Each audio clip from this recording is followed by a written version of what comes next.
sobre el tipo de construcciones que existen desde el punto de vista de la estructura. Desde el punto de vista de la estructura, ¿cuántos tipos de construcciones existen? Además, es válido para nosotros en edificación, en arquitectura y para el resto de ingenierías que construyen, que son prácticamente todas menos los de informática. Todas las ingenierías construyen cosas. Entonces, ¿qué se construyen? Bueno, pues esto solamente tiene una pizarra. Se construyen 4 cosas. Es simplemente comentar estos 4. Vamos a ponerlo así. 1, 2, 3 y 4. Lo primero son las construcciones de pisos.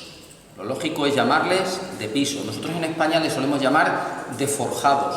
Construcción de forjado. ¿Qué tipo de estructuras tiene? Tienes una estructura de forjado. Bueno, de forjado. Tiene forjado, pero también tiene vigas, tiene pilares, pero le llamamos de forjados. Casi todo el mundo le llama, el mundo planeta, le llama estructuras de pisos. El CIPE, lo vimos el otro día, lo tiene mal traducido. Ha traducido pisos por suelos. Por eso, cuando poníamos un forjado, poníamos en suelo, suelo estructural, acordaros. Eso debería ser piso, ¿vale? Las estructuras de piso. Entonces, las estructuras de piso, venga, vamos a dibujar un piso. Vamos a dibujar, pues eso, un forjado. Ahí tenemos una planta de forjado. ¿Qué es lo que tiene una planta de forjado? Pues tiene la planta, venga, le voy a pintar algún hueco. Pues le pinto un hueco por aquí, por ejemplo. Ese hueco va a ser por donde voy a meter las escaleras y los ascensores. Vale, y luego este forjado se apoya en una serie de pilares. ¿Vale? Lo voy a poner, por ejemplo, así. Estos son pilares. Bueno, pues en este tipo de forjados es de lo que más hay. Es de lo que más normas hay, ¿vale? De lo que más libros de texto hay, hasta tal punto que nos creemos que el único tipo de estructura que hay es el de piso. Hay gente que se cree que el único tipo de estructuras que hay es las estructuras de forjado. Hay compañeros nuestros que trabajan en casas de estructuras y que no han hecho otra cosa en su vida más que estructuras de piso. No olvidemos nunca que es uno de los 4 posibles. Hombre, vale que el 3 y el 4 son de ingenierías, que casi no lo vemos en arquitectura, en edificación, pero seguro que podemos aprender algo de estos otros 2 tipos estructurales. Venga, a ver, fijémonos en cómo se hace una estructura de piso. Es algo muy obvio, pero vamos a fijar. Bueno, por cierto, le voy a poner algún balcón.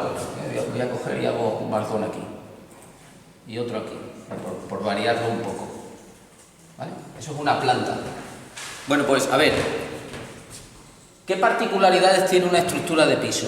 Bueno, primero, ¿para qué lo hacemos? Pues mira, lo hacemos para algo tan tonto y tan cutre como tener un solar, y tú en un solar solo puedes hacer una planta.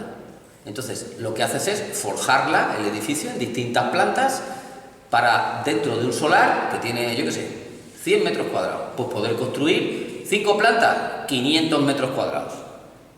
Así de tonto, ¿eh? Vivimos unos encima de otros, situados, separados por una estructura, que es la que queremos hacer. Vale, y a ver, ¿cómo se hace? Pues tú defines una superficie que es plana. Obvio, ¿no? No va haciendo... No es sinuosa, es plana. Es horizontal. ¿Vale? Hombre, a lo mejor la cubierta sería inclinada, pero bueno, prácticamente es plana, es horizontal. Tiene pilares o muros, es decir, se apoya en una serie de sitios, que nosotros los cruzamos todos con unos ejes de estructuras. ¿Vale?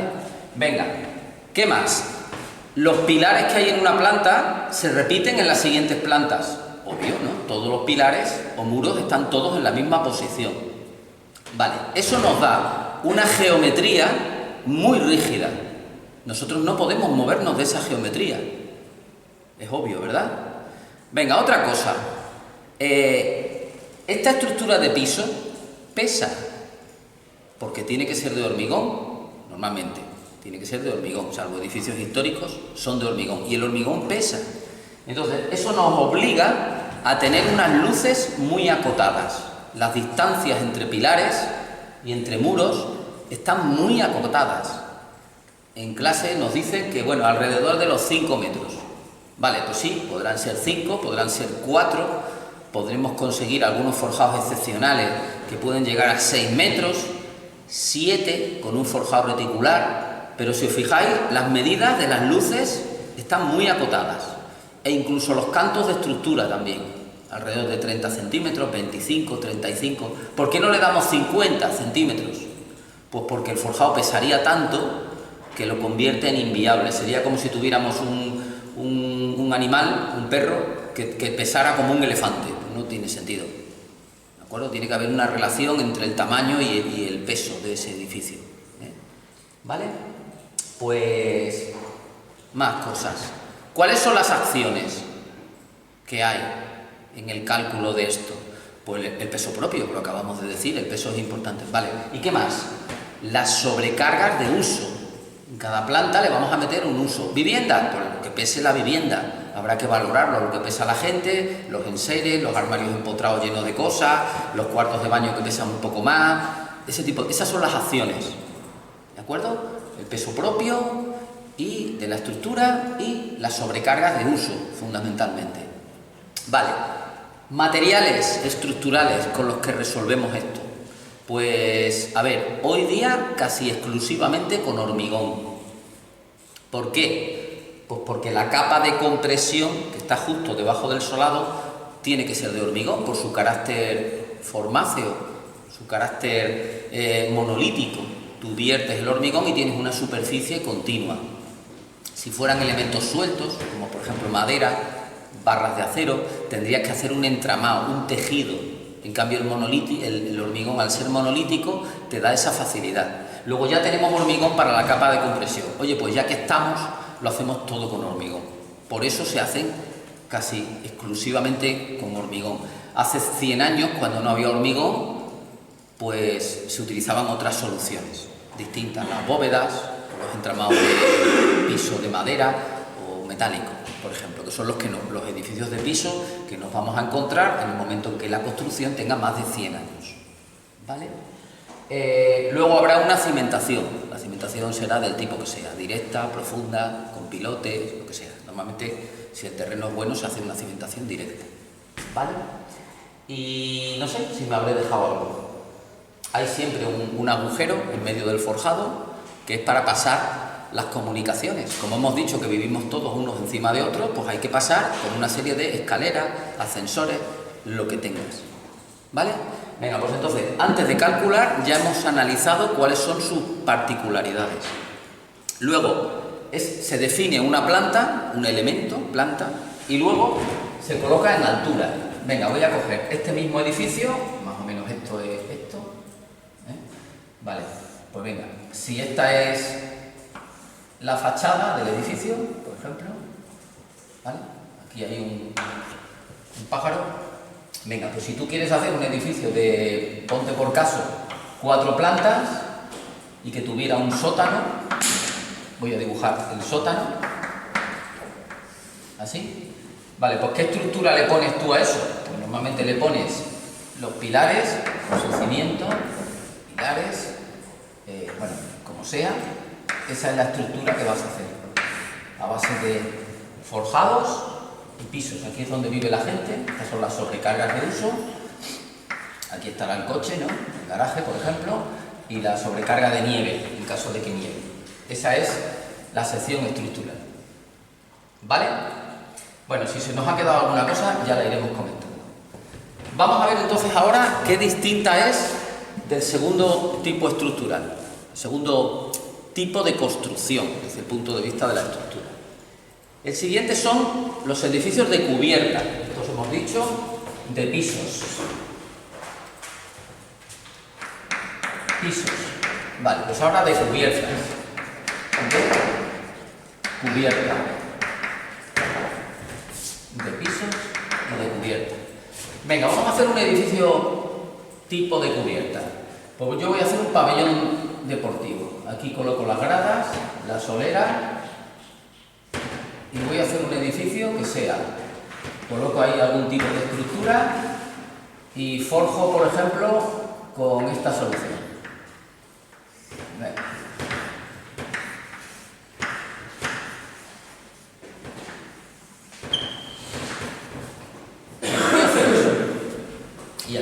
colocar, una canasta de baloncesto. Estoy haciendo un polideportivo. Vale, pues la estructura a la que nos referimos es a esta estructura. Pues hoy vamos a reflexionar qué diferente es, que normalmente ni nos lo planteamos. Este es el otro tipo de gente, la gente que trabaja en estructuras de edificación, o hace esto, estructuras de piso, o hace aquello, estructuras de cubierta. Son las constructoras de que hacen naves, industriales, por ejemplo. Hacen también estructuras, pero son como de otro gremio distinto. Incluso utilizan distintos materiales.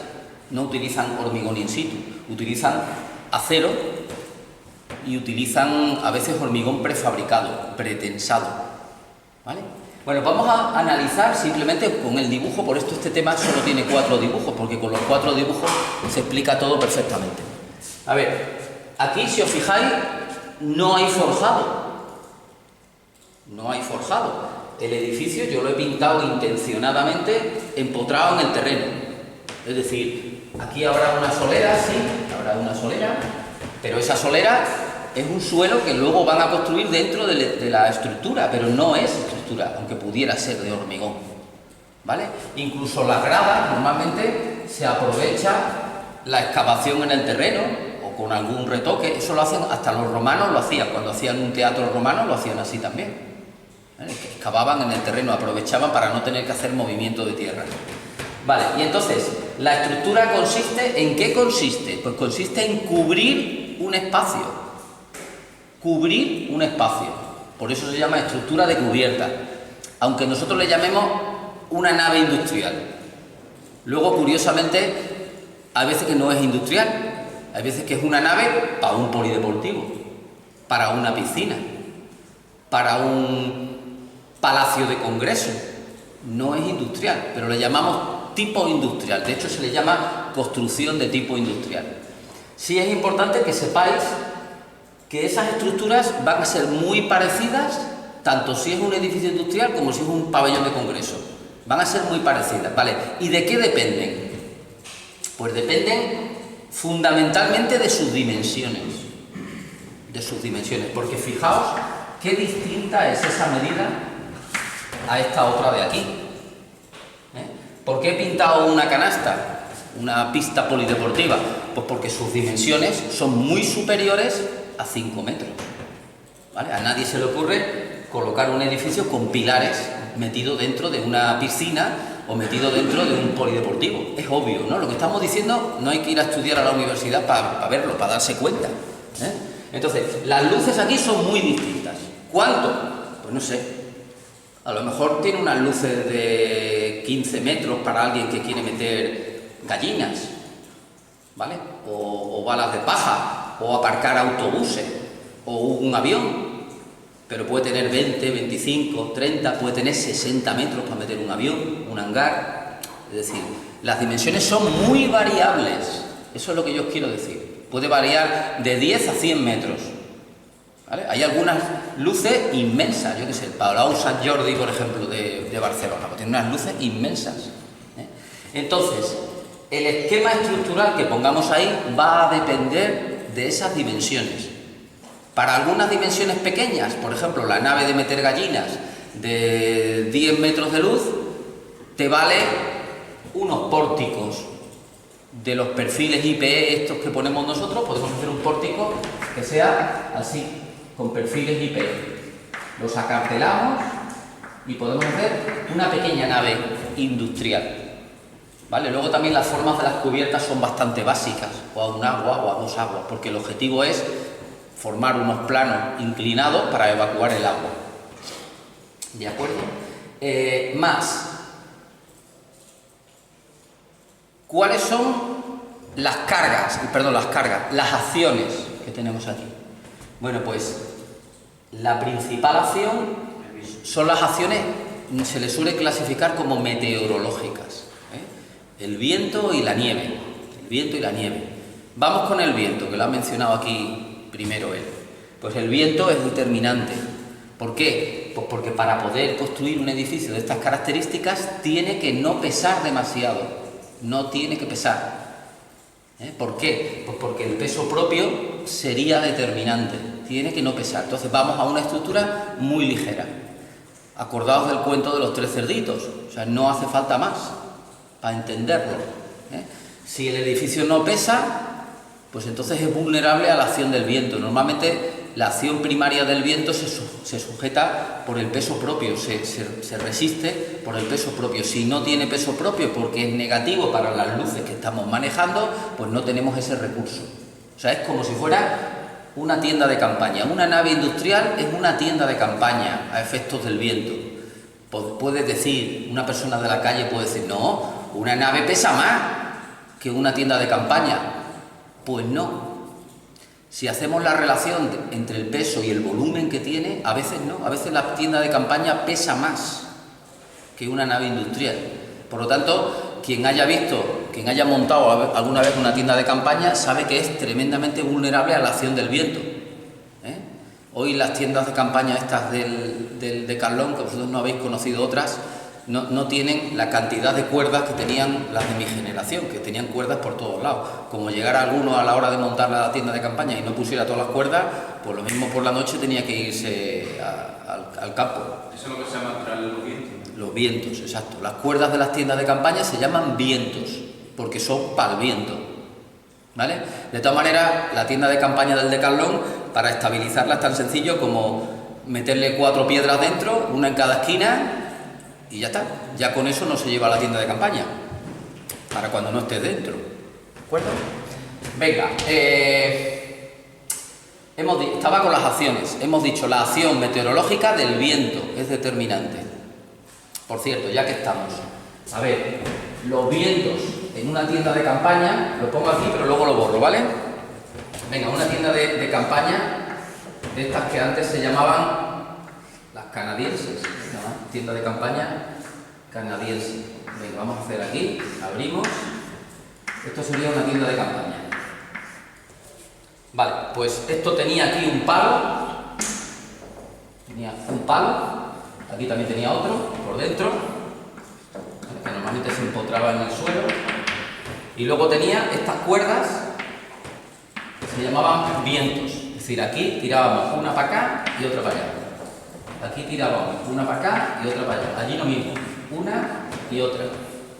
Y otro punto que hay por aquí, lo mismo, una para acá y otra para acá. Y el palo este también, para adentro y para atrás. Con eso se conseguía que cada punto, por ejemplo, A, estuviera atado en 3 direcciones del espacio, como mínimo. Y con eso se le daba estabilidad. Vale, ahora, con una nave industrial, podríamos hacer lo mismo. Podríamos coger esta nave industrial, es igual, ¿no? Es parecida. Podríamos coger y hacer esto a la calle. Pero ¿qué es lo que pasa? Que tú no puedes sacar a la calle un cable de acero, ni una barra. Y entonces lo que se hace en las naves industriales es colocar una serie de triangulaciones. Por ejemplo, en esa fachada, que va a tener una serie de pilares. Esto ya lo veremos en otro tema, ¿vale? Tenemos una serie de pilares. Vale, pues con eso conseguimos todos estos cuadros, recuadros, 1, 2, 3 y 4 en este caso. Y ahora, como no podemos poner el viento para acá, pues lo dejamos metido ahí, en el plano. Y allí lo mismo, metido en su plano. Y aquí en la fachada, pues igual, también tendremos una serie de pilares.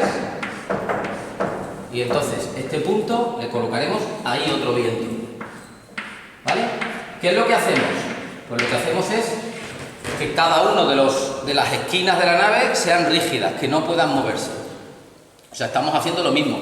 Ahí no le llamamos viento, le llamamos barras de arriostramiento, diagonales, cruces de San Andrés. Se llaman cruces de San Andrés porque también puedes ponerlo en la otra dirección. ¿Vale? La cruz de San Andrés es la cruz, ya San Andrés creo que lo crucificaron en una cruz que era en forma de X, y luego la cruz de San Andrés es la que lleva la bandera de la hispanidad, la antigua bandera española. Vale, pues venga, Hemos dicho el viento. La otra opción es la nieve. Hemos dicho que aquí todo es ligero. No ponemos sobrecargas sobre la cubierta. Bueno, sí, la carga de mantenimiento del día que haya que subir a reparar una gotera o a cambiar las placas de cubierta. Lo que pasa es que ese peso es despreciable.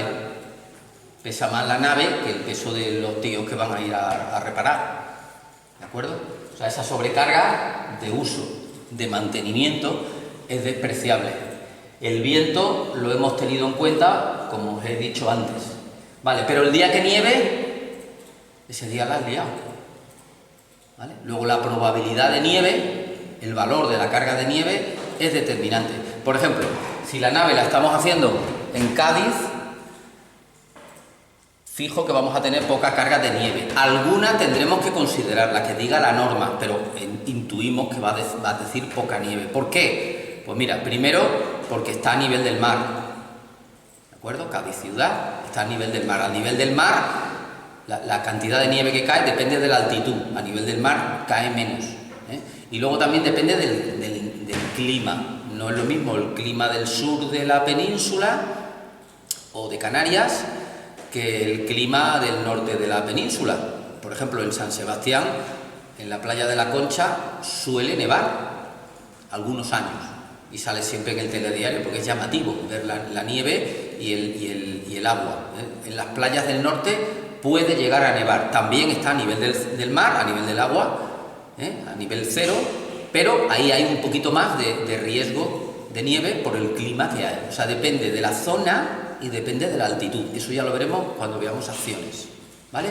En definitiva, que las naves son vulnerables a eso. Ojito con una cosa. Muchas veces nos encontraremos con que hay instituciones que hacen, yo qué sé, por ejemplo, yo siempre pongo el ejemplo de la Consejería de Cultura haciendo pabellones de deporte para todos los pueblos de Extremadura. Entonces tienen un prototipo. Ese prototipo tú los pones en los pueblos de Badajoz, que están a 160, 200 metros sobre el nivel del mar, y tienen zona climática Extremadura, altitud muy poca, porque 100 y pico metros eso no es nada. Pero hay pueblos con la misma zona climática, Piornal, que están a más de 1000 metros de altitud, y eso sí tienen nieve.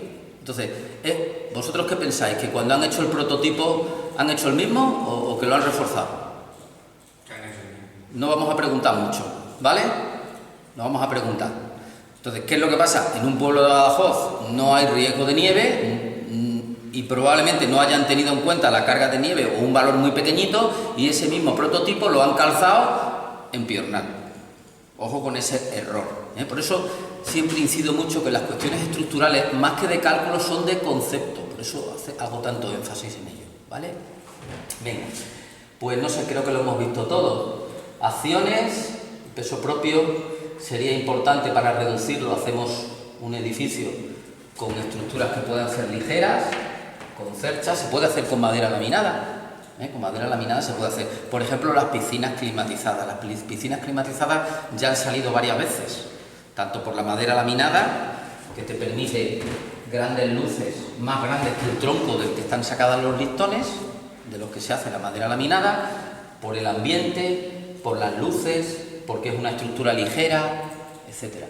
Por ejemplo, si fuera una piscina, vamos a cambiar el polideportivo, vamos a hacer una piscina, pues si fuera una piscina, ahí tenemos la piscina, las escaleras, pues si fuera una piscina, podríamos hacer perfectamente esto con madera laminada. Pues vamos a ponerle, por ejemplo, pues un plátano, se llaman así, plátano, porque tienen esa forma, en madera laminada. Estos no están aligerados, es la propia madera la que es ligera. Corto por aquí. Venga, pues la sección por aquí es esta, la sección. Una sección de madera laminada que puede tener, por ejemplo, solamente 12 centímetros de anchura y canto el que necesites por el momento flector.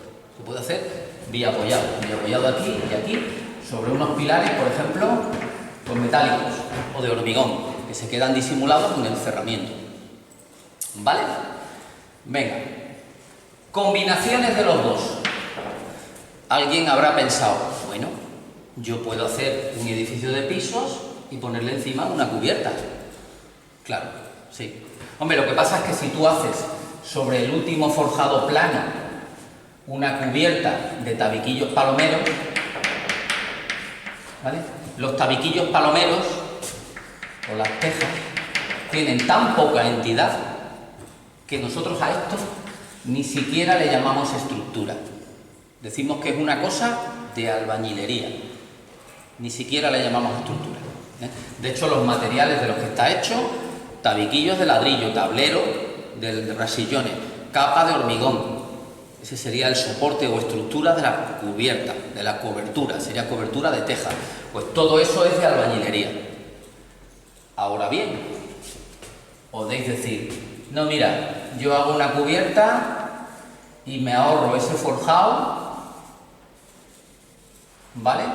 Y le quito este pilar, porque quiero tener en la última planta un espacio diáfano, ¿vale? Pues entonces tienes este caso, tienes un edificio de pisos que tiene una cubierta en la última planta. ¿Y cómo lo puedes hacer? Pues mira, lo puedes hacer, por ejemplo, con una cercha, ¿vale? Haces una cercha, colocas el tablero y haces eso.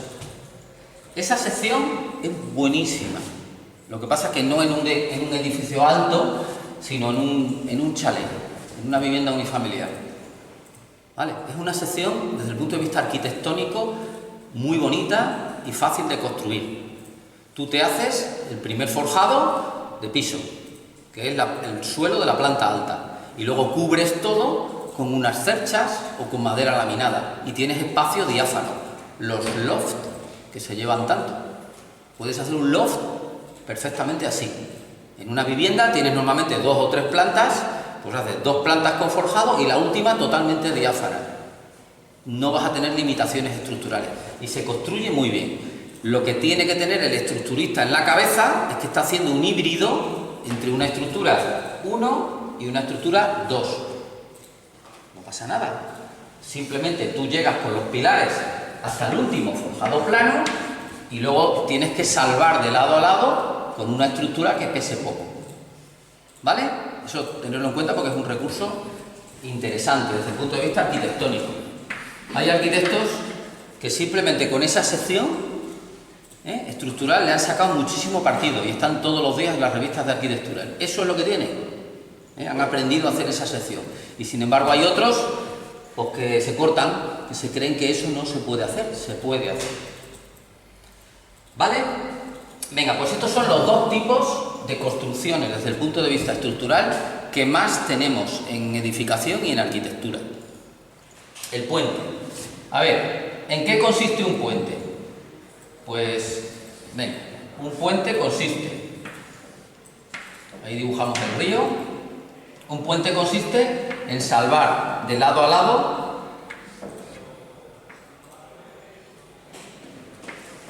voy a hacer un puente raro, pero bueno, da igual. Venga. Consiste en salvar de lado a lado tradicionalmente un valle. Un valle. Puedes tener agua o puedes no tener agua, puedes tener un viaducto, que lo que haces es salvar de lado a lado un obstáculo tipo valle, tipo río, etc. Esa es su finalidad. Igual que la finalidad en el primer caso era dividir la superficie en más de un piso para dar sobrecargas de uso, y en el caso 2 era cubrir un espacio, en el caso de los puentes es pasar de un lado al otro. Ese es el objetivo. Entonces, a ver, también requiere un esquema estructural distinto. ¿Dependiendo de qué? Pues sobre todo de la luz. Depende de la luz. Puedes tener un puente como los romanos, que lo que se hacía era salvar por arcos sucesivos. Entonces lo que tienes es la dimensión del arco, yo qué sé, 8 metros, por ejemplo. Y entonces si el río tiene más de 8 metros, o el arroyo tiene más de 8 metros, lo que haces es poner arcos sucesivos. El puente romano de Mérida es el puente más largo de todo el Imperio Romano.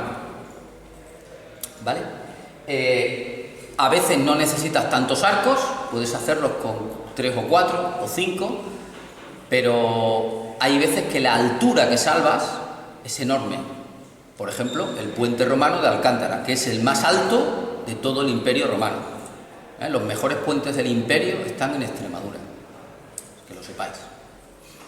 Vale, os he hablado de puentes de piedra. Cuando solo existía la tecnología de fábrica, pues es lo que podías hacer. También se podían hacer de madera. Lo que pasa es que los de madera no han llegado a nuestros días. La madera tiene menor durabilidad, bueno, más que menor durabilidad, que la fábrica permite que se puedan abandonar las estructuras y duran durante años y años. El puente de romano de Alcántara, que tiene 2000 años de edad, se ha tirado siglos y siglos y siglos abandonado, y ahí lo tiene, funciona perfectamente. En cambio, eso con madera no es posible. Cuando tú abandonas, no mantienes una estructura de madera, pues te quedas sin ella en un tiempo breve. ¿Vale? Venga, os decía, cómo salvar una luz cuando puedes hacerla con arcos sucesivos. Vale, si es más de un arco, tienes el problema de que la pila que hay entre arco y arco la tienes que dejar metida dentro del cauce. Eso es un problema de cómo se construye, que eso se encargan los ingenieros de camino, los ingenieros de obras públicas, que lo controlan muy bien, ¿vale? Eso, digamos que es un condicionante fundamental en el tipo de puente que hay que hacer. Nosotros ahí no nos vamos a meter. O sea, hacer una pila para apoyar, pues yo que sé, en el Tajo, por ejemplo, en el río Tajo, pues es complicado. En el río de Mérida, pues es un poco menos complicado si te das prisa y lo haces en la época de estiaje. Que el Guadiana en ese sitio, pues en verano, en teoría, se podía pasar remangándose los pantalones, ¿vale? Se podía pasar, por eso está el puente allí, porque es un sitio donde el río era vadeable, se podía vadear. Vale. En cambio, con otros materiales, por ejemplo, el acero. Con acero puedes conseguir luces muchísimo más grandes que con arcos. El caso extremo son los puentes colgantes. Puentes colgantes, por ejemplo, el mejor puente colgante que tenemos nosotros cerca, relativamente cerca, es el puente de Lisboa, el puente de Salazar, el 25 de abril me parece que se llama. Según vienes de Badajoz y entras a Lisboa, el puente colgante que pasas. Ese puente es igual de bueno que el de San Francisco, que es el otro famoso de ese tipo, ¿vale? Ahora hay muchos de ese tipo, bueno, construidos con otra tecnología distinta, muchos de ellos construidos por empresas españolas. Por ejemplo, está el que une Dinamarca con Malmo, en Suecia. Me parece que hay también uno que se ha hecho ahora mismo, no sé dónde es, también por empresas españolas. Están haciendo cantidad de puentes de ese tipo, que son hitos mundiales, récords mundiales, que llaman los ingenieros de caminos, ¿vale? El puente colgante de Lisboa, que es con el que estaba, pues ese atraviesa el estuario del río Tajo, en la desembocadura del Tajo. Y entonces es tal la distancia que hay entre una orilla y la otra, que ahí lo que te va la vida es que haya que hacer pocas pilas, porque tienes que hacer pilas dentro de un estuario que tiene corrientes, tiene mucha profundidad. No sé cómo se haría eso, pero eso tendría que ser complejísimo. El puente de Portugal, de Lisboa, se dice que costó no sé cuántos años de presupuesto portugués, ese puente, y hay quien dice que todavía lo están pagando, no lo sé. O sea, esa es una infraestructura de país, ¿de acuerdo? No confundir con el otro puente que hay en Lisboa, que es el puente, no sé cómo se llama, puente, ¿aquí sabe a cuál me refiero? El nombre que tiene, uno que construyeron para la Expo. Ese también está bien, pero no es tal hito estructural como el puente de Salazar, que ese sí es importante. Entonces, os decía, el puente colgante solo tiene dos apoyos. Entonces son dos pilonos con unos cables y que llegan a las orillas. Y es que para algunas luces enormes, el único esquema estructural posible es el puente colgante. El puente colgante es el que permite mayor luz con estructura metálica, ¿vale? Venga, las acciones. La acción también importa. La acción, que es lo que nosotros llamaríamos la sobrecarga de uso, Los ingenieros le llaman carga de tránsito. Nuestra sobrecarga de uso es la carga de tránsito. Entonces depende, no es lo mismo carga de tránsito de vehículos, la del ferrocarril es la mayor de todas, porque un ferrocarril, un tren, es tan largo que te va a cargar el 100% del puente, ¿vale? Pues imagínate con un mercancías, que va cargado hasta los topes, pues esa es la máxima sobrecarga, carga de tránsito, que puede llegar a tener un puente de ferrocarril. Por cierto, el puente de Lisboa que os estoy contando tiene 3 carriles de vehículos en una dirección, 3 carriles en la otra y el tren por debajo. El tren se lo metieron después, o sea que tiene mucha carga, mucha luz. Es de estructura metálica, con cables, un puente colgante. A ver, y luego hemos dicho, la carga de tránsito de ferrocarril es la mayor, luego están las cargas de vehículos y luego la menor es la de las llamadas pasarelas. ¿Qué es una pasarela? Pues una pasarela es un puente que vale solo para pasar personas, le llamamos pasarela. Es un puente igual, pero se llama pasarela. Digamos que es tan positivo, tan distinto el tener poca carga, que los ingenieros le llaman pasarela, como diciendo, bueno, sí, vale, estupendo, tendrá mucha luz, pero no tengo carga. Para ellos es otra película distinta, ¿vale? Venga, a ver, nosotros en construcción, en edificación, tenemos un puente, que es la escalera. La escalera es distinta, y para abordarla hay que tener en cuenta conceptos de puentes, ¿vale? O sea, muchas veces, sobre todo vosotros los alumnos, dibujáis en el plano de estructuras de forjado, dibujáis la escalera. La escalera jamás se pinta en un plano de forjado, jamás. Se pinta el hueco de la escalera, ¿vale? Se pinta el hueco. Por ejemplo, tú pintas el hueco, un hueco, y le llamas A, B, C, D, y dibujas las aspas. Eso en el plano de forjado. Y luego aparte, dibujas la escalera. Que la escalera es, por ejemplo, así, ¿vale? Pues repites esos puntos, A', B', C', D', dibujas la escalera y luego en un tercer dibujo dibujas las losas de cómo se va a construir. La dibujas 3 veces. En el plano de forjado, el agujero, porque cuando tú construyas el forjado no está la escalera, tú solamente dejas el agujero con sus medidas. Luego en el plano de albañilería, de cotas, vendrá la escalera, y en el de mobiliario. Y luego en el plano de estructuras habrá al lado del forjado un detalle donde te vienen las losas. Así es como se dibuja, con todas sus armaduras y sus historias, porque es como un puente que se construye después. Y la gente dice, vaya mierda de puente, porque sí, una escalera, ¿qué luz va a tener una escalera? Pues va a tener 3 metros de luz, no va a tener más.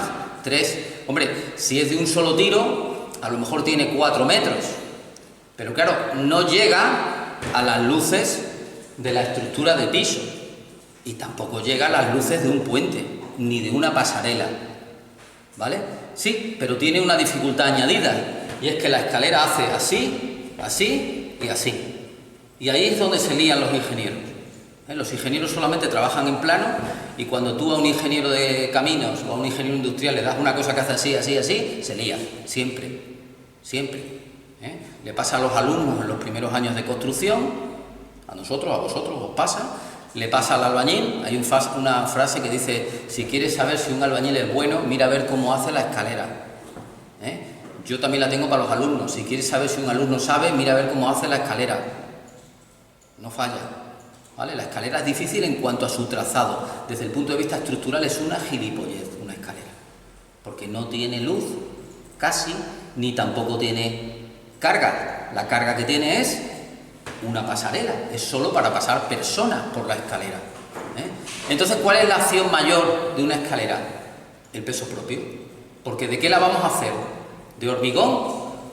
Pues ya tenemos el peso del hormigón. Por cierto, ¿qué canto tendrá una losa de escalera? Pues a ver, si hemos dicho que un forjado de 5 metros de luz tiene 30 centímetros de canto, una escalera que tiene 3 metros de luz, pues a lo mejor va a tener, se suelen hacer con 18 centímetros de canto. 18 o 15 o 20 las que más, ¿vale? De losa. Y también puedes poner 2 vigas inclinadas. Esas vigas se llaman zancas. Las zancas son las vigas inclinadas para las escaleras, ¿vale? Venga, pues estamos viendo los problemas y las soluciones. El cuarto tipo de estructura, pues el cuarto son las torres. Vamos a dibujar una torre moderna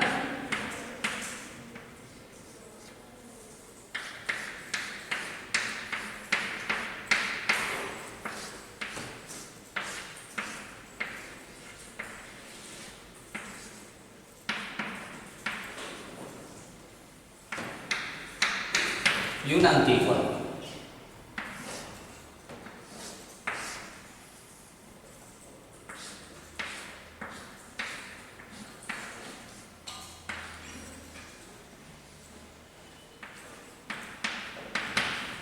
Venga, ¿se ve? Se ve un poco más, pero... Venga, se ve. Venga, esta sería una torre de comunicaciones actual. Y esto sería una torre antigua. Venga, ¿cuál es el objetivo de una torre? Aquí era dividir el solar en plantas, cubrir un espacio, pasar de un lado al otro.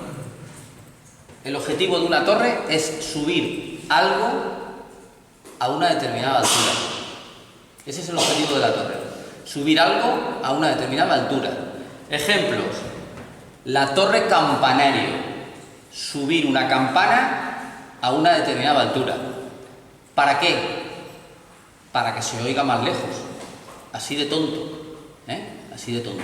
Y de evidente. Por ejemplo, en Cáceres, una de las maneras de delimitar el alfoz de Cáceres sin hacer paredes de piedra de no sé cuántos kilómetros de distancia, una de las maneras era las llamadas tierras campaneras. Pertenecía al alfoz de Cáceres cualquier terreno, cualquier finca en el que tú fueras capaz de escuchar la campana mayor de Santa María. Si se escuchaba la campana, eso era del alfoz de Cáceres. O sea, vale hasta para limitar terrenos. Hoy las campanas ya no les hacemos caso, pero estaban para eso, para llamar. Lo más típico era para llamar a misa, pero se utilizaba para todo, para llamar a fuego, ¿vale? O sea, la campana tiene su utilidad. Subir una cosa a una determinada altura, ese es el objetivo de una torre. Cuando la única tecnología que había era la de la fábrica de mampostería, pues se hacen con piedra, y tenemos que hacer una torre de piedra que tiene sus narices, porque claro, yo os he dicho que los edificios de fábrica de piedra tienen todos poca altura, pero la torre tiene una cierta esbeltez. Tiene una planta pequeñita, porque no necesita más, pero tiene mucha altura, ¿vale? El otro dato que importa es el peso. No es lo mismo subir una campana, que pesa, aunque, bueno, ese peso es despreciable con respecto al peso de la fábrica. El otro día, cuando fuisteis a San Francisco, os imagináis que la campana, por cierto, la ha dejado la restauradora perfecta. Iréis a verla y si no, os traigo fotos para que la veáis. Ya he restaurado totalmente la madera. Entonces, esa campana es evidente que pesa, pero claro, pesa mucho más la fábrica que hay alrededor. Y eso que en San Francisco no hay una torre, lo que hay es una espadaña. Es decir, no es una torre, una caja de zapatos, sino que es solamente un muro. Es más sencillo, ¿vale? Venga, fijaos qué distinto entonces a la torre de comunicación. La torre de comunicación es para lo mismo. Consiste en subir una cosa también de comunicaciones, como la campana, a una determinada altura, para tener cobertura más lejos. Lo mismo que las tierras campaneras que os acabo de contar, para que se escuche más lejos. Pero fijaos qué distinta es. ¿Por qué? Pues porque ha cambiado el sistema estructural. Ahora se puede hacer con otro material, que es el acero. Las acciones, el peso, la campana pesa, el repetidor ni pesa siquiera. Un repetidor no pesa. Pesa más la estructura que lo que hayamos subido ahí arriba. Más cosas. El peso propio. En el caso de la torre, fábrica, luego pesa mucho. En el caso de la torre de comunicaciones, el peso de la estructura metálica hasta es despreciable. Más el viento. Aquí el viento influye. ¿Y por qué influye? Si nos has dicho tantas veces lo del cuento de los 3 cerditos y si es de piedra no había que preocuparse. Ya, pero es que aquí es esbelta. ¿De acuerdo? Sí, pesa, pero además tiene mucha altura. Entonces, a partir de una determinada altura hay que echar sus números. Por eso las torres juegan con unas proporciones. Si la torre es muy alta, la base también es grande. Para moverse dentro de unas proporciones y no tener que tener problemas con el viento. Sin embargo, en el caso de la torre de comunicaciones, el viento tampoco es importante porque pasa a su través. ¿Lo veis? Es como los manifestantes de los sindicatos. Cuando van con las pancartas, como van muy poquitos, le hacen a las pancartas unos agujeros para que el agua pase el aire pase a su través y no los empuje. Le hacen unos agujeros así a las pancartas. Si hay mucha gente en la manifestación no hace falta agujeros. Vale. Y más tipos de torres. Solamente os he dibujado 2 para comparar. Hay otras torres. Por ejemplo, son muy interesantes las de los depósitos de agua. ¿Vale? Las de los depósitos de agua.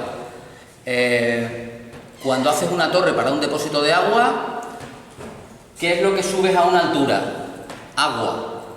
¿Para qué? Para darle presión. Eso lo habréis visto en instalaciones. Para darle presión. Vale. ¿Qué peso tienes? El del volumen del agua, que suele ser un volumen grande.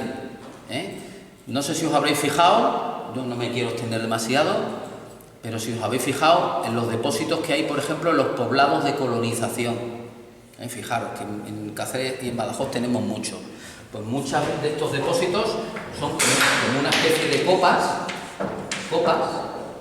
que por dentro tienen el agua, suelen tener incluso una cubierta es una copa con un vástago para situarlo a una determinada altura. ¿Vale? Hay veces que hasta tienen una comunicación, una escalera para poder llegar, que complica un poco la estructura. Y estos de los poblados de colonización, la virtud que tienen es que se hacían con estructura de fábrica. No había otra cosa y entonces se construían con ladrillo. O sea, son estructuras muy, digamos, muy difíciles de construir. Luego las hay con hormigón. Hay muchos tipos de estructura porque la tecnología para hacer esto y en función lo que hayas subido, agua, comunicaciones, etcétera, puedes meter una vivienda en una torre, como por ejemplo una torre de guardabosques, que tiene arriba una pequeña vivienda, como si fuera un apartamento. Eso es una torre también. ¿Vale? Pues nada, estos son los 4 tipos de construcciones. El terremoto también influye aquí, ¿vale? El terremoto, si hay una acción sísmica en el terreno, una acción horizontal, no sé si está saliendo, sí. Si tienes una acción horizontal, pues por ejemplo, el caso más vulnerable es este de aquí. Si tú tienes un volumen importante de agua, es posible que esto vuelque, ¿vale? Porque tienes la masa justo en el punto más desfavorable. Este tipo de estructuras casi siempre se hacían con un cimiento enorme que hace como estas figuras que hay que se llaman tentetiesos, que siempre oscilan así, pero se mantienen en equilibrio. Así es, por ejemplo, el Pirulí de Torre España, por decir una torre que más o menos conoce todo el mundo. Es un vástago de hormigón que llega arriba, tiene una base y arriba tiene pues un piso con oficina y para colocar un montón de antenas. Entonces tiene todo el peso arriba, su estructura es como si fuera un tentetieso, con un fuste de hormigón, hueco, para poder pasar. ¿De acuerdo? Por cierto, si los fustes son de hormigón, vamos a pintar un fuste de hormigón, corto por aquí y pinto el fuste de hormigón. ¿Vale? El fuste de hormigón no funciona mal a viento. Es decir, cuando viene el viento, imaginaos que viene el viento en esta dirección, pues hace esto, pasa a su alrededor y, hombre, ofrece cierta resistencia, pero no funciona mal. Es como si vosotros en un canal de agua metéis un palo, ¿vale? El agua hace así y pasa alrededor. Es decir, no funciona tan bien como esto, que el aire pasa por entre la celosía, pero funciona mejor que esto, que ofrece un frente a la presión del viento y a la succión por detrás. Esto no funciona mal del todo. Por eso hay torres que cuando el fuste es de hormigón, normalmente el fuste tiene que ser de hormigón para pasar el núcleo de comunicaciones por dentro, pues cuando es de hormigón se suele hacer redondo. ¿Vale? Venga, preguntas de todo esto. Esto es para que penséis, ¿vale? Para que penséis. La gente ya no piensa. Tengo que hacer una estructura. ¡Pum! El forjado. Depende. En el momento en que las luces sean muy grandes, esto no se puede hacer. ¿Os he contado lo que descubrí hace 3 días? Con una luz de un forjado reticular, ¿no os lo he contado aquí? Es que lo he contado en el máster. Bueno, pues la semana, no sé si se debe grabar esto o no, pero la semana pasada yo me quedé impresionado porque en un pueblo de Badajoz, es un edificio que ha dado ya problemas, o sea, ese edificio va a acabar en el juzgado como 2 y 2 son 4, pues al arquitecto no se le ha ocurrido mejor idea que en un solar con 10 metros de fachada ha puesto pilares en un lado, pilares en el otro lado y con un par ha salvado los 10 metros de lado a lado. O sea, las luces de los pilares son 9,40. Le quitas la mitad de los pilares a cada lado y el cerramiento tiene una luz de 9,40 con un forjado. Ha pensado, hay gente que no tiene ni flores, hay gente que no ha venido a clase ese día, de todas estas cosas que os estoy contando. Pues pensó, bueno, como tengo mucha luz, le pongo un forjado reticular. Entonces, es un forjado de 9,40 metros de luz en reticular. ¿Tenéis un folio?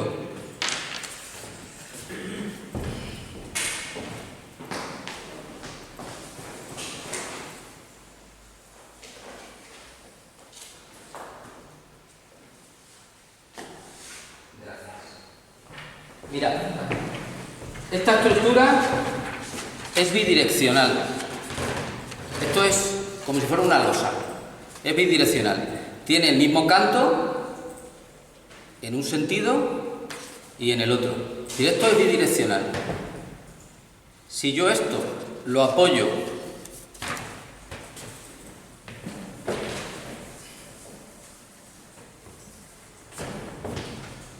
si yo este folio lo apoyo aquí, aquí, aquí y aquí, flecta así.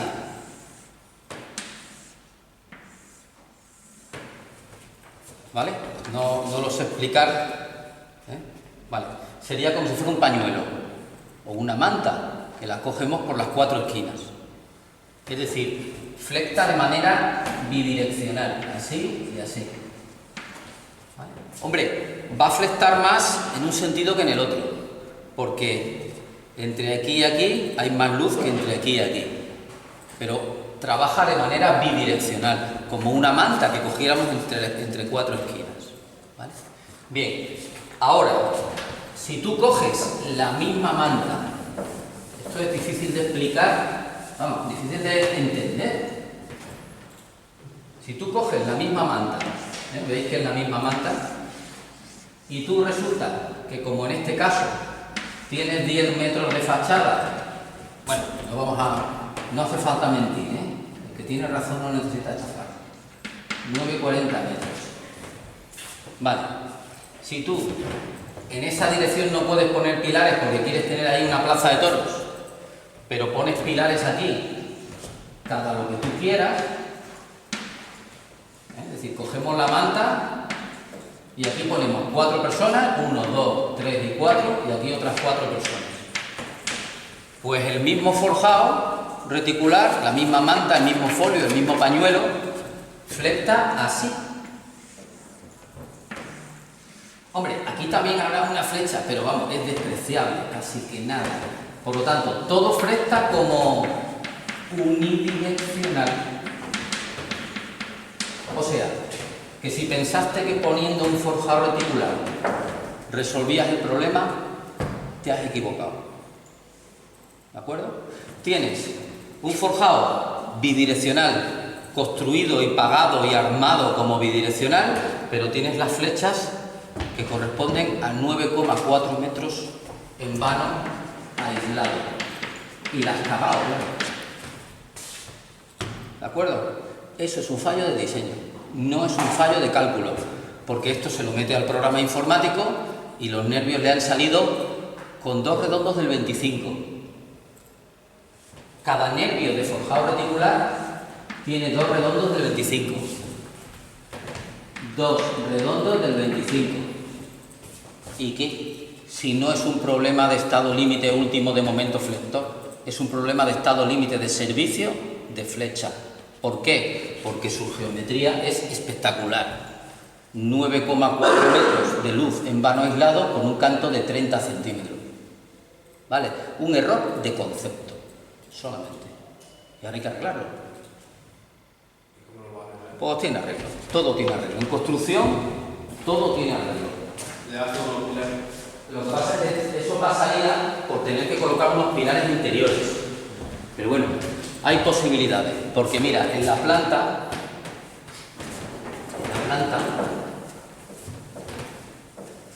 esta es la planta, aquí están los 9,4 a eje. Esto me hace mucha gracia, porque tiene los pilares así puestos, pero en la fachada, aquí sí tiene pilares, y aquí también. Es decir, ha colocado los pilares como si fuera una nave industrial. Así se colocan los pilares en las naves industriales, en el perímetro. Pero claro, una nave industrial es un edificio de cubierta, no de piso, no con una planta encima. ¿Lo entendéis? Entonces, la flecha se produce en este sentido, y entonces por aquí hay un hueco de ascensor. Ahí hay un hueco de ascensor. ¿Vale? Entonces la reparación pasa por hacer en el hueco un muro de hormigón alrededor. Bueno, aquí por la puerta va a pasar.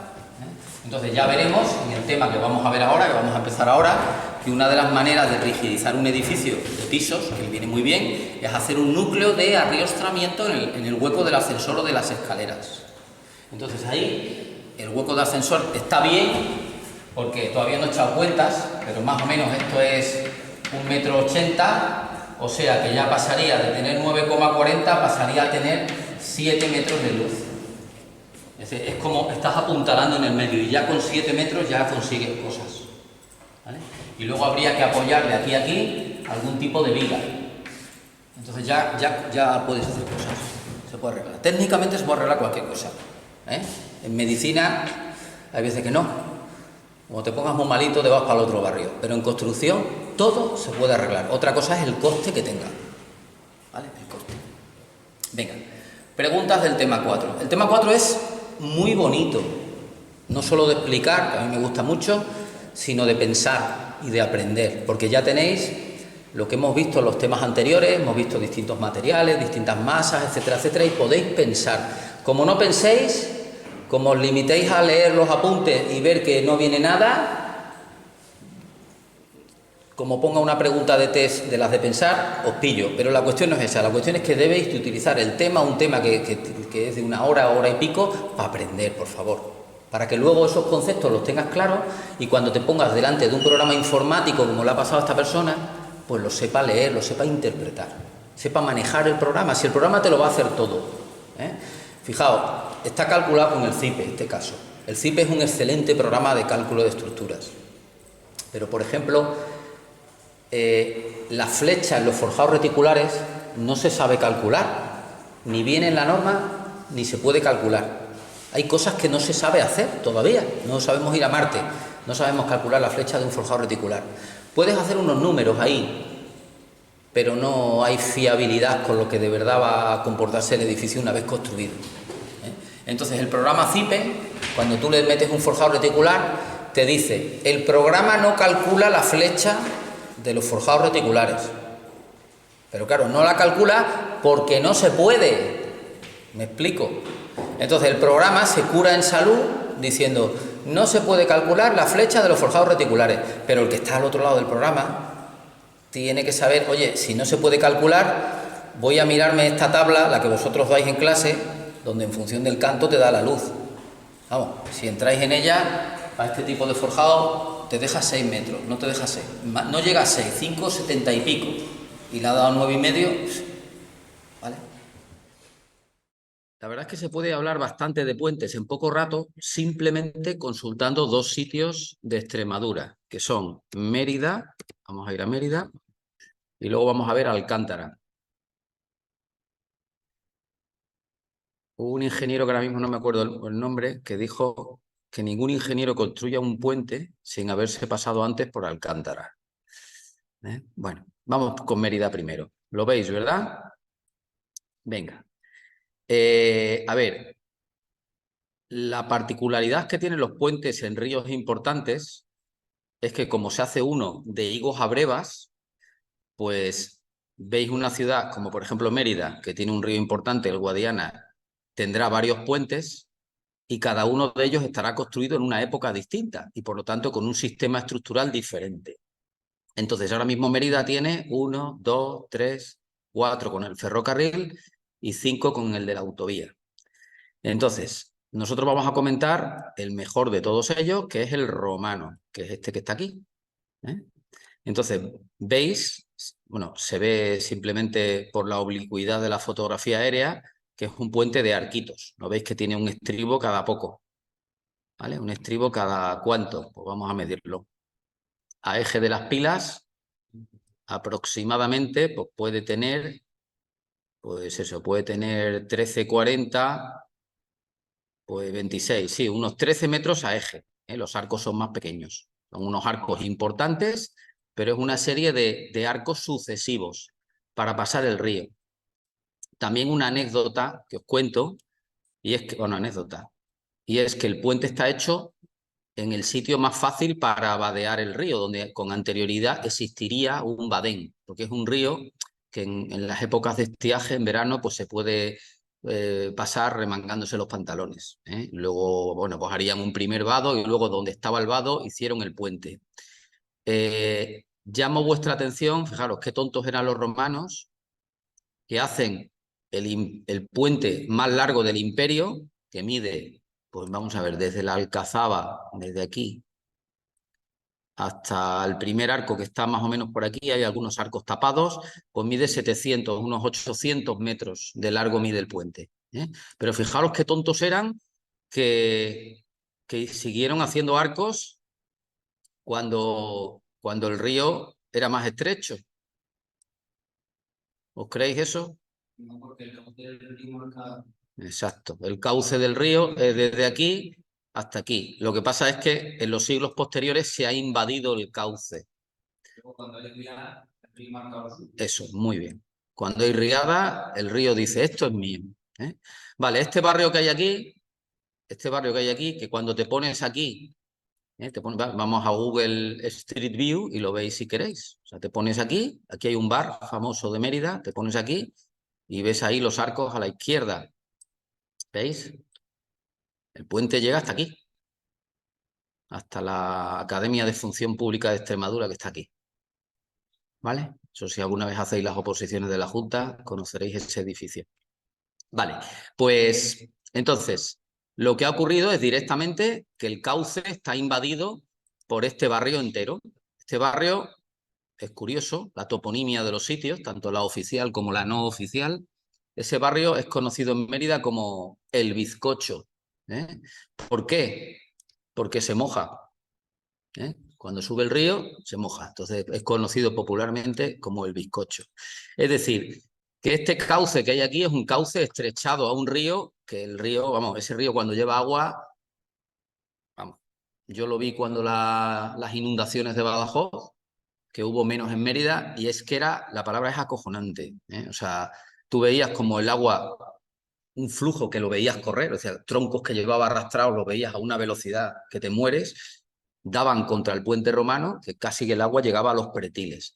Y eso que ahora las inundaciones que hay no son como las de antes, porque el río está controlado por las presas, pero aún así todo, cuando se estrecha un cauce, hay riesgo de socavación.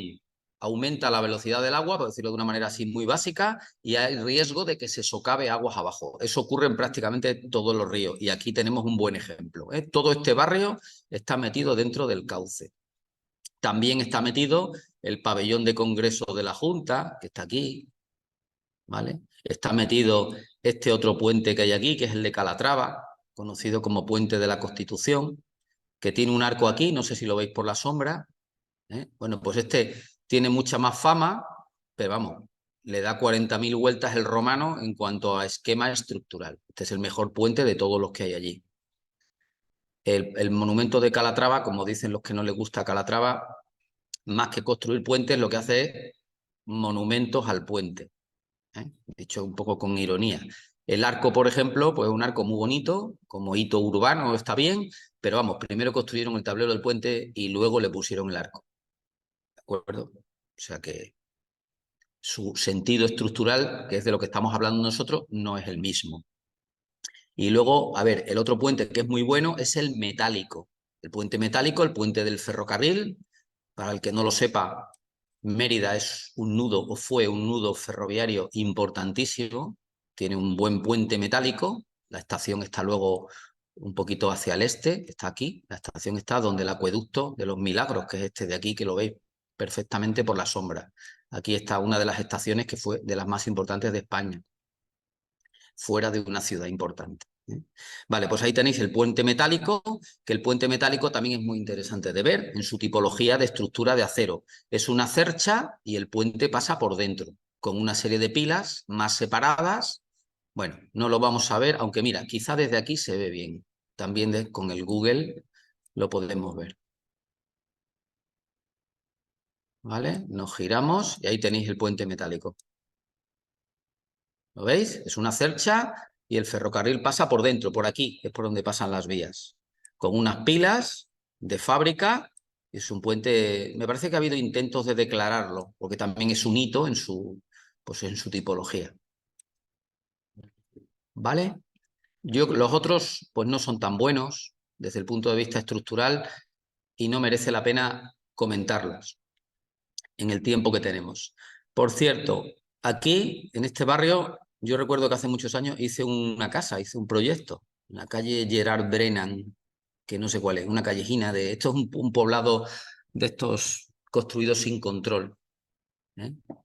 Y entonces me acuerdo que me llamó el propietario y casi hicimos el estudio geotécnico y el estudio arqueológico por teléfono, dicho entre comillas, ¿eh? Me llamó, me dice, no, es que quiero hacer una casa en la calle tal, era Gerard Brennan. ¿La conoces? Digo, no, ¿dónde está? Dice, pues está en tal sitio. Digo, ah, en el Bizcocho. Sí, lo llaman el Bizcocho. Digo, pues entonces podemos hacer el estudio geotécnico y el arqueológico casi que por teléfono, o por lo menos conocer los resultados de los dos. Estudio geotécnico, tienes que poner una losa. ¿Por qué? Porque es un terreno ganado al río, por lo tanto es superficial, que se moja, la cimentación en esos casos es una losa y con una cierta elevación. Se hizo una losa con el canto hacia arriba, de tal manera que la casa está 50 centímetros por encima del nivel de las demás, del nivel del arrasante. Eso es suficiente para que si algún día hubiera una inundación, a él no le llegara el agua. ¿Vale? Eso en cuanto a estudio geotécnico, una losa de cimentación, es una casita de 2 plantas. Y luego el estudio arqueológico. Ahí no hay romanos, como se dice en Mérida, no hay restos romanos. ¿Por qué? Pues porque los romanos no son tan tontos, ¿eh?, de construir en el lecho de un río. ¿Vale? Pues con esos dos datos, que son por lógica, simplemente conociendo un poco la toponimia y poco más, pues tú ya puedes poner en crisis los datos que luego te dé un estudio geotécnico y un estudio arqueológico. O sea, hay veces que el estudio geotécnico te viene y dice, no, el terreno es bueno. Coño, ¿cómo va a ser bueno si es un terreno antrópico, un terreno artificial, un relleno ganado al río? No puede ser bueno. Si el estudio geotécnico te diera un resultado positivo, pues tendrías que ponerlo en duda. Y el arqueológico igual. Si viene un arqueólogo allí y se pone a buscar restos romanos, dice, tío, tú estás tonto. Como los romanos nunca iban a construir dentro del río, como habéis visto por las fotos del puente romano. ¿Vale? Venga, pues ya hemos visto así muy por encima Mérida. Este otro puente que hay aquí es un puente, pues no sé de qué año será, probablemente sea de los años 60, 50. Es un puente de 2 carriles, moderno, de hormigón, de los que hay muchos en España. No es como el romano, que el romano es único. Este punto es importantísimo para pasar el Guadiana. Mérida está aquí porque había que pasar el Guadiana, que era una barrera en la península. En esta altura había una barrera para pasar el río. Y entonces, pues, nos ponemos a pasar el río en el punto más favorable, que es este. Por eso el puente está ahí y por eso Mérida está en ese lugar. ¿De acuerdo? Fue la capital de la Lusitania, como sabéis. Venga, el siguiente es Alcántara. Nos vamos a Alcántara. El topónimo Alcántara existe en muchos sitios, así que podría mandarnos Google a otro lado, pero no, nos manda al puente de Alcántara. Vale, pues el puente de Alcántara, esta es la ciudad de Alcántara. Digo ciudad porque tiene muralla, muralla moderna, muralla baluartada, aunque está muy perdida. Ahí está el puente romano. Y aquí está, aguas arriba, está la presa. Aquí, la presa que es una de las presas más importantes construidas en Europa en su momento, uno de los embalses más grandes. En esa época, a 1000 metros, 1100 metros. En esa época no se respetaba el patrimonio igual que se hace ahora, y ahí está el puente de Alcántara. Este yo creo que Google no nos permite verlo, o sí, no lo sé. Vale, pues ahí está el puente. El que ha puesto la señal, ¿eh? Ahí está. ¿Vale? Ese es el puente. El puente de Alcántara, como veis, es un río, el Tajo, también importante, pero en un tramo medio alto, con lo cual no hay terraza fluvial, la terraza es muchísimo más pequeña, sin embargo está mucho más encajado, está en un tajo. De tal manera que para salvar de un lado al otro, que como veíamos es la finalidad que tiene un puente, pues es necesario construir una estructura que es más corta de medida, pero es muchísimo más alta. Eso da lugar al puente romano más alto, más esbelto de todo el Imperio Romano. Es el segundo puente del Imperio que tiene arcos con mayor luz. Lo que pasa que el que era primero, que me parece que era el puente de Narni, ese está hundido desde hace 2000 años. En cambio, este lleva 2000 años en pie, sigue siendo el punto más ancho de la carretera, veréis que lo veáis. Es el punto más ancho.